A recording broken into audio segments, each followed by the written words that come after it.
Modi has a similar program Make in India. Russia के राष्ट्रपति Vladimir Putin को क्यों भा रहा है इंडिया का मेक इन इंडिया प्रोग्राम, और क्यों एक कॉन्फ्रेंस में, रशिया कॉलिंग इवेंट में उन्होंने कहा है कि मेक इन इंडिया बहुत अच्छा प्रोग्राम है। प्राइम मिनिस्टर मोदी की तारीफ, और कहा रशिया भी इंडिया में मैन्युफैक्चरिंग को पुश करना चाहता है। आखिर क्या है इसकी पूरी कहानी, और क्यों उन्होंने स्टेटमेंट दिया अभी, और क्या इसके पीछे की पॉलिटिक्स है जिसकी वजह से पुतिन कह रहे हैं कि भारत में वो भी मैन्युफैक्चरिंग प्लांट्स खोलना चाहते हैं। आइए जानते हैं इस वीडियो में। वेलकम टू ज्ञान कोश। इस वीडियो का एक हिस्सा और देखिए। And this is very similar program to ours, and we would be ready to place our manufacturing sites in India. Also, the biggest investment in the Indian economy to the tune of $20 billion by Rosneft. आपको clearly दिखेगा कि Putin कह रहे हैं कि उन्हें भारत का make in India programme काफ़ी अच्छा लगा। उन्होंने कहा कि प्राइम मिनिस्टर मोदी की जो स्कीम है ये एक ऐसी ही स्कीम की तरह है जो पहले रशिया ने भी स्टार्ट कर रखी थी अपने देश में मैन्युफैक्चरिंग और ग्रोथ को बूस्ट करने के लिए। उन्होंने कहा है कि हमें लग रहा है कि इंडिया में जो भी इन्वेस्टमेंट की जाएगी उस पर अच्छा खासा प्रॉफिट भी कमाया जा सकता है, इसलिए भारत में वो इन्वेस्ट करना चाहते हैं और भारत में कई सारे मैन्युफैक्चरिंग प्लांट्स भी खोलना चाहते हैं। और अगर ये हो पाता है तो निश्चित रूप से भारत के लिए एक बड़ी जीत होगी, भारत और रशिया के संबंधों में एक अगला कदम होगा। ये जो कॉन्फ्रेंस, ये जो इवेंट था रशिया कॉलिंग इवेंट वीटीपी का, ये लगभग हर एक साल ऑलमोस्ट होता है रशिया, जहां पर अपने निवेशकों को और ग्रोथ के बारे में बात करता है। उन्होंने वहां पर जब वक्तव्य दे रहे थे, उन्होंने इंडिया की तारीफ की, प्राइम मिनिस्टर मोदी की तारीफ की, मेक इन इंडिया की तारीफ की, और कहा कि वो तैयार हैं इंडिया में मैन्युफैक्चरिंग यूनिट्स स्टैब्लिश करने के लिए। देखिए, भारत और रशिया के संबंध हमें पता है सालों पुराने हैं। ये पुरानी दोस्ती असल में ट्रेड के क्षेत्र में काफी पीछे रही है। जैसे भारत और अमेरिका का ट्रेड $100 बिलियन कब का पार कर चुका है। 100 बिलियन से ज्यादा का ट्रेड भारत अमेरिका के साथ करता है, उसमें भारत के पास ट्रेड सरप्लस है, यानी इंडिया ज्यादा एक्सपोर्ट करता है अमेरिका को, और इंडिया अमेरिका का काफी क्लोज ट्रेड पार्टनर बन गया। लेकिन उन्हीं सालों में रशिया कभी भी भारत का क्लोजेस्ट एलाइड ट्रेड के मामले में नहीं बन पाया। अक्सर इनके दोनों के ट्रेड 6 से 7 बिलियन डॉलर तक ही रहा करते थे। फिर रशिया पे जब सैंक्शन लगे तो उसके बाद भारत और रशिया का ट्रेड काफ़ी ज़्यादा बढ़ा। जो टारगेट भारत और रशिया ने 2030 के लिए रखा था, वो भारत और रशिया का ट्रेड 2023 में ही वहाँ तक पहुँच गया। इसका कारण था भारत का बहुत सारा ऑयल इंपोर्ट, जो भारत ने सऊदी अरब और बाकी देशों से, जैसे नाइजीरिया से इंडिया करता था, उनको कैंसिल करके वो रशिया से करना स्टार्ट कर दिया, जिसकी वजह से बायलैटरल ट्रेड के नंबर्स बढ़ने लग गए। लेकिन अगर हम आज भी ऑयल पेट्रोलियम को हटा दें तो भारत और रशिया के ट्रेड में उतनी ज़्यादा ग्रोथ आपको दिखेगी नहीं बाकी सेक्टर्स में।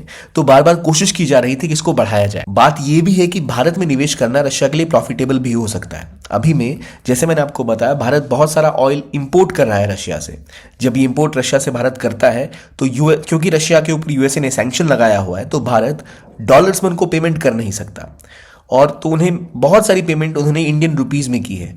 तो अब रशिया के पास ढेर सारे भारतीय रुपये हैं जो उन्हें खर्च भी करना चाहते हैं। तो वो खर्च इंडियन रुपीस कहाँ कर सकते हैं, जहाँ वो रुपए चलते हैं मेजरली इंडिया में ही चलेंगे, और कहीं तो चलते नहीं हैं। तो हो सकता है कि वो भी एक रीज़न हो जिसके कारण, जैसे रशिया हाल में ही भारत के स्टॉक एक्सचेंज में काफ़ी इन्वेस्ट कर रहा है, वहाँ की जो एंटिटीज़ हैं, तो शायद इसलिए भी पुतिन ये चाहते हैं। और प्लस भारत और रशिया का ट्रेड अभी तक आगे नहीं बढ़ पाया था। इसका प्रमुख कारण था कनेक्टिविटी का इशू। भारत से रशिया बहुत दूर है और कनेक्टिविटी का जो रूट है वो काफ़ी लंबा है, और अक्सर इन दोनों ही देशों में जब व्यापार की बात आती है तो दोनों देशों की ब्यूरोक्रेसी और उनका ढीलापन इसके पीछे एक बड़ी वजह बना। और रिसेंट टाइम में जब भारत और रशिया का ट्रेड अब $66 बिलियन को क्रॉस कर चुका है, उसमें एक मेजर चंक जो है वो है ऑयल एक्सपोर्ट का, जो एक्सपोर्ट रशिया भारत को कर रहा है। अब इसके बाद जो अलग सेक्टर्स है, जैसे आईटी, फार्मास्यूटिकल, जो रेलवेज का है डिपार्टमेंट, इनमें भी अब कोशिश की जा रही है कि रशिया के साथ ऑयल के आगे बढ़ के फार्मा, आईटी और बाकी सेक्टर्स में भी कलेक्टिवली ग्रो किया जाए। लेकिन कनेक्टिविटी का बैरियर, लैंग्वेज का बैरियर और मार्केट एक्सेस, ये तीन वो ऐसी चीज़ें थी जो इनके रिश्तों को पीछे खींचती हुई हैं। अगर वो भारत में निवेश बढ़ाते हैं तो निश्चित रूप से दोनों देशों में व्यापार बढ़ने की संभावनाएं बहुत ज़्यादा बढ़ जाएंगी। इसको लेकर दोनों देशों ने काफ़ी एग्रीमेंट्स भी किए हैं। पिछले कई सालों से भारत और रशिया ने इन्वेस्टमेंट, ट्रेड, इकोनॉमी हर एरिया में की है। जब प्राइम मिनिस्टर मोदी 2016 में रशिया गए थे तो उन्होंने वहां की फार ईस्ट में $1 बिलियन निवेश करने की बात की थी कि अगर वहां डेवलपमेंट होगा तो वो बेहतर होगा दोनों ही देशों के लिए। इसके अलावा फार्मेसी, मेडिसिन, ब्रॉडकास्टिंग, आर्बिट्रेशन जैसे इलाके पे ऑलरेडी भारत और रशिया के बीच में MOU साइन हो चुके हैं। तो दोनों ही देश अब इस तरफ आगे बढ़ रहे हैं कि कैसे दोनों में व्यापार और बढ़ाया जा सके। कनेक्टिविटी को जो प्रॉब्लम है उसको दूर करने के लिए भारत और रशिया ने नए कॉरिडोर्स बनाने स्टार्ट किए। जैसे भारत से पहले रशिया जाने के लिए स्वेज कनाल को क्रॉस करके यूरोप को पार करते हुए तब जाके आप सेंट पीटर्सबर्ग पहुंचते थे, वहां से रशिया जाते थे। लेकिन अब इंडिया प्रयास कर रहा है और रशिया ईरान के साथ मिलकर INSTC कॉरिडोर लगभग डेवलप हो चुका है, international north south transport corridor. जो रूट इंडिया से बंदर अब्बास पोर्ट ईरान तक जाता है, वहां से अजरबैजान होते हुए आप पहुंचते हो रशिया। तो एक शॉर्ट रूट है जिसके तहत भारत और रशिया कनेक्ट हो जाएंगे बाय लैंड रूट और रेलवे रूट। इसके अलावा एक और रूट जो स्टार्ट हो चुका है लगभग, वो है व्लादिवोस्तोक टू चेन्नई।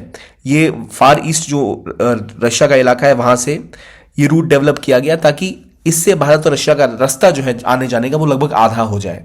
यहां से कई सारा ऑयल भी इस समय भारत में एंटर कर रहा है। तो वो नए रूट्स, एक तो जो मैरीन रूट एक बनाया गया चेन्नई टू व्लादिवोस्तोक, वरना पहले गुजरात या मुंबई टू आप सेंट पीटर्सबर्ग जाते थे जो बहुत बड़ा रूट था, 8675 नॉटिकल माइल्स, जो महज 5647 नॉटिकल माइल्स रह जाता है। तो ये एक बहुत बड़ी टाइम की कमी और डिस्टेंस की कमी होती है, इससे ईंधन भी कम खर्च होता है। तो ये रूट डेवलप किया गया।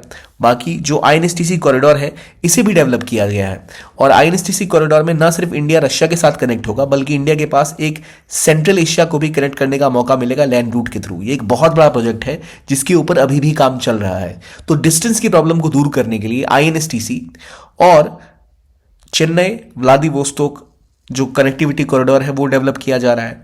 रशिया ने इंडिया में इन्वेस्टमेंट लगातार बढ़ानी स्टार्ट कर दी है, जो अभी स्ट्रेटेजिक इंडस्ट्रीज में $1 बिलियन से भी ज्यादा हो चुकी है, जो अभी तक का रिसेंट टाइम्स में सबसे बड़ा नंबर है। क्योंकि अमेरिका, जापान और ऐसी कंट्रीज की इकोनॉमी कैसी है, तो वो ओपन इकोनॉमी है, वहां से निवेश ज्यादा किया जाता है। रशिया के केस में ऐसा जो भी निवेश होता है या कनेक्टिविटी प्रोजेक्ट्स होते हैं वो मुख्य रूप से चाइना के साथ ही होते हैं। तो उन्हें काफी सालों से उम्मीद थी कि इंडिया के साथ वो अपने रिलेशंस को और ज्यादा ग्रो कर पाए। अब वो मौका उनके हाथ आया है क्योंकि भारत के साथ मिलकर वो अब ट्रेड को और बढ़ा सकते हैं। दोनों का बायलैटरल ट्रेड, भारत का रशिया से ऑयल को खरीदना सैंक्शन लगने के बावजूद दिखाता है कि भारत रशिया को कितना बेहतर दोस्त मानता है और उसी दिशा में कई सारे कदम उठाए गए हैं। अब इसके बाद जब भारत में दुनिया भर के कई सारे देश निवेश करते हैं, चाहे हम अमेरिका की बात करें, चाइना की बात करें, जापान की बात करें, साउथ कोरिया की बात करें, तो मौका अच्छा है कि जब रशिया भी भारत में निवेश करे, मैन्युफैक्चरिंग यूनिट्स ओपन करे और भारत के साथ मिलकर दोनों देश डेवलप हो। तो ये थी ये कहानी कि आखिरकार क्यों ये स्टेटमेंट दी गई, क्या वजह है और क्या इसकी पॉलिटिक्स है, क्यों इनके इंफ्रास्ट्रक्चर और कनेक्टिविटी कॉरिडोर को डेवलप भी किया जा रहा है भारत की इस मदद से भी। तो ये थी इसकी कहानी। और अगर आप जानना चाहते हैं यूपीएससी की तैयारी के लिए बेस्ट आपके लिए क्या रह सकता है, तो वो है PW ओनली IAS के फाउंडेशन कोर्सेज। अगर आप 2025 की तैयारी कर रहे हैं तो आप टाइटन ज्वाइन कर सकते हैं, जो कि इंग्लिश बैच है। प्रहार जो एक इंग्लिश बैच है उसे ज्वाइन कर सकते हैं। अगर आप 2026 की तैयारी कर रहे हैं तो आपके लिए संकल्प इंग्लिश में और टाइटन इंग्लिश का बैच है, जो आपको प्रोवाइड करेगा हाई क्वालिटी टीचिंग, जहाँ बेस्ट ऑफ फैकल्टीज आपको पढ़ाएंगी। GS की क्लासेस लाइव होंगी, फिर उसका रिकॉर्डेड वर्जन भी आपको एक्सेस में मिलेगा आपके ही प्लेटफॉर्म पर। फिर आपको CSET की क्लासेस भी प्रोवाइड की जाएंगी। इसके अलावा आपको डेली MCQ और मेंस के क्वेश्चन दिए जाएंगे, जिनकी प्रैक्टिस करके अपने आप को आप टेस्ट कर सकते हैं, अपने ऊपर एक्स्ट्रा काम कर सकते हैं इन एरियाज में। इसके अलावा आपको GS की बुक्स दी जाएंगी जो इतनी कॉम्प्रिहेंसिव है जिससे आप अपने आप को पूरी तरह तैयार कर पाएं। आपको नोट्स के लिए बार बार कई जगह भटकना नहीं पड़ेगा, एक सिंगल सोर्स सॉल्यूशन इसका आपको मिल जाएगा यहाँ से। और ये कोर्सेज लाखों के नहीं है, ये कोर्सेज केवल 7,999 रुपये से ही शुरू हैं, जो आपको हर तरीके से प्रिपेयर करते हैं एग्जाम के लिए। तो बी एश्योर्ड ये कोर्सेज आप ज्वाइन कर सकते हैं। इस वीडियो के डिस्क्रिप्शन बॉक्स में आपको एक लिंक मिल जाएगा, जिस लिंक पर अगर आप क्लिक करते हैं तो आप पहुंच सकते हैं इस कोर्स तक, जहां जाकर आप अपनी तैयारी को और ज़्यादा बढ़ा सकते हैं। ये था आज का वीडियो। आई होप आपको अच्छा लगा हो। कीप ऑन वॉचिंग ज्ञान कोश and have a nice day.